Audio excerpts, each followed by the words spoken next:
ادھر سے ریمیٹنسز دکھا کے پاکستان لے آؤ، وہی پیسہ بلیک کا پیسہ وائٹ کر لو. خود ہی قانون بنایا کہ جو باہر سے ریمیٹنس ہے کوئی سوال نہیں پوچھ سکتا. وہ ہدایبہ پیپر مل کے جو کیس تھا اس کے اوپر بی بی سی کی ڈاکیومنٹری بنی.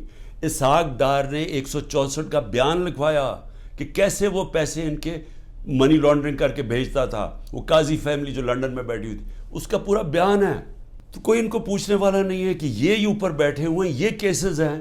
اور عمران خان کے اوپر کیس کیا ہے کہ جی اس نے وہ القادر یونیورسٹی جو ٹرسٹ چل رہا ہے جس میں سارا پیسہ وہیں کا وہیں ہے، کہتے جی 6 ارب روپے کی زمین خریدی جب عمران خان پرائم منسٹر تھا. وہ چیک سے زمین خرید وہ پیسے دیے ہیں. وہ 6 کروڑ کی زمین تھی، 45 لاکھ روپیہ اس کے اوپر ٹیکس دیا ہوا ہے. وہ سارے چیکس ہیں. اور کب خریدی؟ جب عمران خان پرائم منسٹر نہیں تھا، جب حمزہ شریف چیف منسٹر تھا، اور جب یہ شہباز شریف پرائم منسٹر تھا. یہ تب زمین سارا چیکس کے اوپر ہے. کیوں وہ بیچارے جو کشتی میں جن لوگوں سے پوچھیں رشتہ داروں سے جو گریس میں یہ کشتی میں ہمارے کوئی 300 پاکستانی بیچارے ڈوبے ہیں، ان سب نے کیا کہا کہ ہمیں کوئی امید ہی نہیں نظر آ رہی، پاکستان میں ہمارا کوئی چانس ہی نہیں اپنے آپ کو اوپر لے جانے کا. یعنی وہ لوگ اس ملک سے امید چھوڑ کے بیچارے یہ نکل رہے ہیں، پیسے دیتے ہیں، قرضے اکٹھے کر کے نکلتے ہیں یہاں سے. یہ وہ لوگ ہیں. کیونکہ یہاں جو طاقتور ہے وہ جو مرضی کر لے، اس کو یہاں کا پاکستان کا انصاف کا نظام نہیں پکڑتا. اور یہ ہمارے سامنے اب بیٹھے ہیں سارے دن دناتے ہوئے، 30 سال سے جو ایک دوسرے کو چور کہہ رہے تھے آج سارے اوپر بیٹھے ہوئے ہیں. کوئی ان کے اوپر کیسز نہیں ہے، ختم ہو رہے ہیں ان کے کیسز. کیس کس کے اوپر کر رہے ہیں؟ ان لوگوں کے اوپر جن کی پوری کوشش تھی کہ اس ملک میں قانون کی بالادستی لے کے آئیں.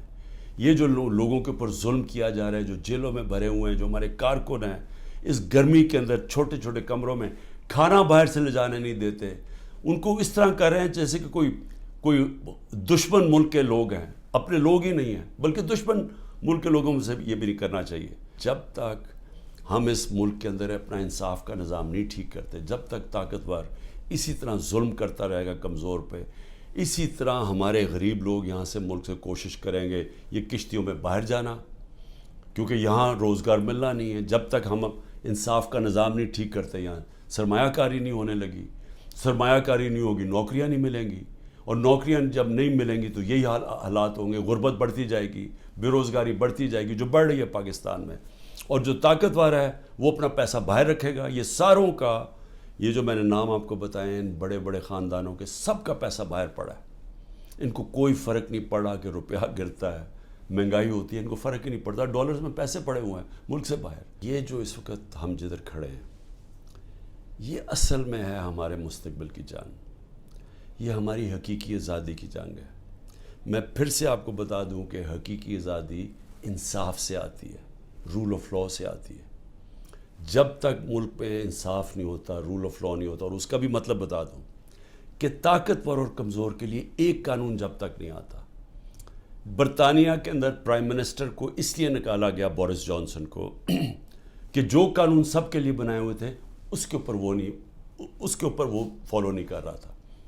اور وہ صرف اس نے ایک گیٹ ٹوگیدر کی تھی، چوری نہیں کی تھی، صرف گیٹ ٹوگیدر کی تھی کہ سوشل ڈسٹنسنگ کی کرونا کے دور میں، اور اس نے اس کے اوپر عمل نہیں کیا. اس کے اوپر پرائم منسٹر نکلا. ہمارا یہاں دیکھ لیں کہ اوپر ابھی ایک ٹیپ، جو آڈیو ٹیپ آئی ہے، اس میں کیا شہباز شریف کہہ رہا ہے کہ مریم کے داماد کے لیے اس کی ہاؤسنگ سوسائٹی ہے تو گریڈ سٹیشن لازمی ہوتا ہے، جو ہاؤسنگ سوسائٹی بنائے وہی گریڈ سٹیشن بناتا ہے. اور وہ کہہ رہا ہے کہ مریم کہہ رہی ہے کہ وہ سرکاری طور پہ بنے. یعنی 70 کروڑ روپے کا عوام کو نقصان پہنچا رہی ہے ٹیکس کے پیسے پہ، تاکہ داماد کا 70 کروڑ روپیہ بچ جائے. یہ اس کے کانورسیشن میں کہہ رہا ہے، اور وہ اس کا پرنسپل سیکرٹری کہہ رہے ہیں فکر نہ کریں جی یہ ہم کر دیں گے. یعنی ملک کو 70 کروڑ روپے کا نقصان پہنچائیں گے، اور ان کو یہ جو اوپر خاص کلاس بیٹھی ہے اس کو فائدہ پہنچائیں گے. میں سارے پاکستانیوں کو کہہ رہا ہوں کہ یہ جو اوپر قبضہ گروپ بیٹھا ہوا ہے اور یہ ظلم کر کے لوگوں کو ڈرا کے ہمیں غلام بنا رہا ہے، یہ اس جہاد کے اندر آپ نے کسی صورت پیچھے نہیں ہٹنا. میں پھر سے آپ کو کہتا ہوں، پیچھے ہٹ گئے ملک کا مستقبل کیا.